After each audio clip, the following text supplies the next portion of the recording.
Hi, it's Carrie from the MacDill Air Force Base Library. Today I am reading The True Story of the Three Little Pigs by A. Wolfe, as told to Jon Scieszka, illustrated by Lane Smith. This book is published by Viking, which is a division of Penguin Books.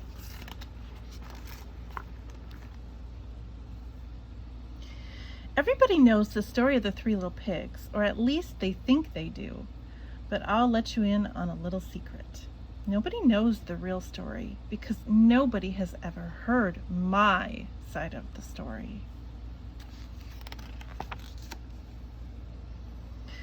I'm the wolf, Alexander T. Wolfe. You can call me Al. I don't know how this whole big bad wolf thing got started, but it's all wrong. Maybe it's because of our diet. Hey, it's not my fault wolves eat cute little animals like bunnies and sheep and pigs. That's just the way we are. If cheeseburgers were cute, folks would probably think you were big and bad too. But like I was saying, the whole big bad wolf thing is all wrong. The real story is about a sneeze and a cup of sugar. This is the real story.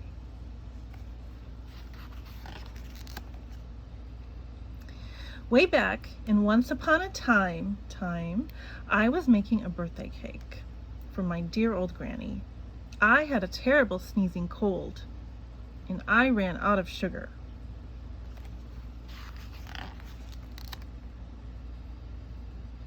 So I walked down the street to ask my neighbor for a cup of sugar. Now this neighbor was a pig, and he wasn't too bright either. He had built his whole house out of straw. Can you believe it? I mean, who in his right mind would build a house of straw? There goes the wolf with his cup. So of course, the minute I knocked on the door, it fell right in. I didn't want to just walk into somebody else's house. So I called, little pig, are you in?" No answer.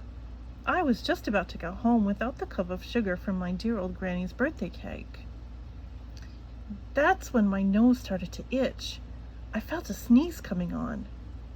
Well, I huffed and I snuffed and I sneezed a great sneeze. Wow, it looks like the whole house fell down. And you know what? The whole darn straw house fell down, and right in the middle of the pile of straw was the first little pig, dead as a doornail. He had been home the whole time. It seemed like a shame to leave a perfectly good ham dinner lying there in the straw, so I ate it up. Think of it as a big cheeseburger just lying there. I wanted that ham dinner. I was feeling a little better, and I still didn't have my cup of sugar, so I went to the next neighbor's house. This neighbor was the first little pig's brother. He was a little smarter, but not much.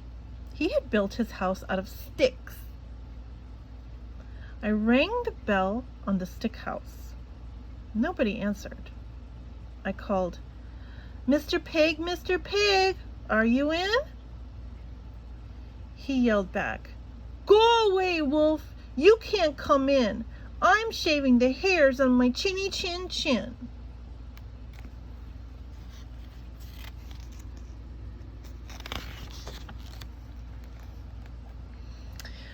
I had just grabbed the doorknob when I felt another sneeze coming on. I huffed and I snuffed and I tried to cover my mouth, but I sneezed a great sneeze. And you're not going to believe it, but this guy's house fell down just like his brother's. When the dust cleared, there was the second little pig, dead as a doornail. Wolf's honor.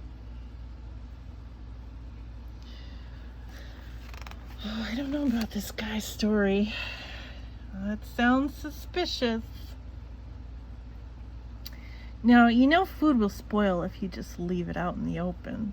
So I did the only thing there was to do. I had dinner again. Think of it as a second helping. I was getting awfully full, but my cold was feeling a little better. And I still didn't have that cup of sugar from my dear old granny's birthday cake. So I went to the house, the next house. This guy was the first and the second little pig's brother. He must have been the brains of the family. He had built his house of bricks. I knocked on the brick house. No answer. I called, "Mr. Pig, are you in?" And do you know what that rude little porker answered? "Get out of here, Wolf! Don't bother me again!"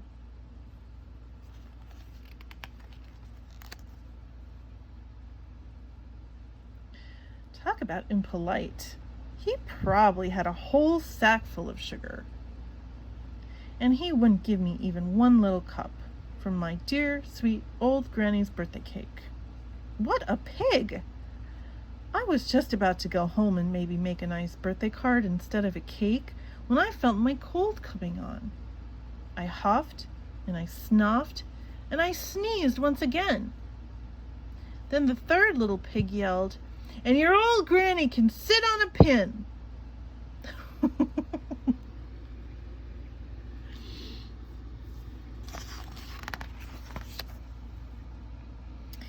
Now, I'm usually a pretty calm fellow, but when somebody talks about my granny like that, I go a little crazy. When the cops drove up, of course, I was trying to break down the pig's door, and the whole time I was huffing and puffing and sneezing and making a real scene.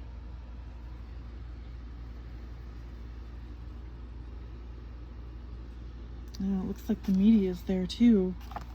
I see a microphone. The rest, as they say, is history. The news reporters found out about the 2 pigs I had for dinner. They figured a sick guy going to borrow a cup of sugar didn't sound very exciting.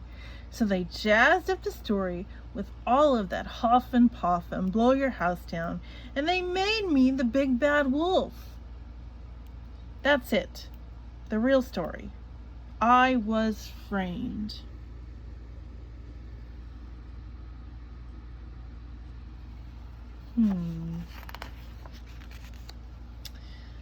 But maybe you could loan me a cup of sugar?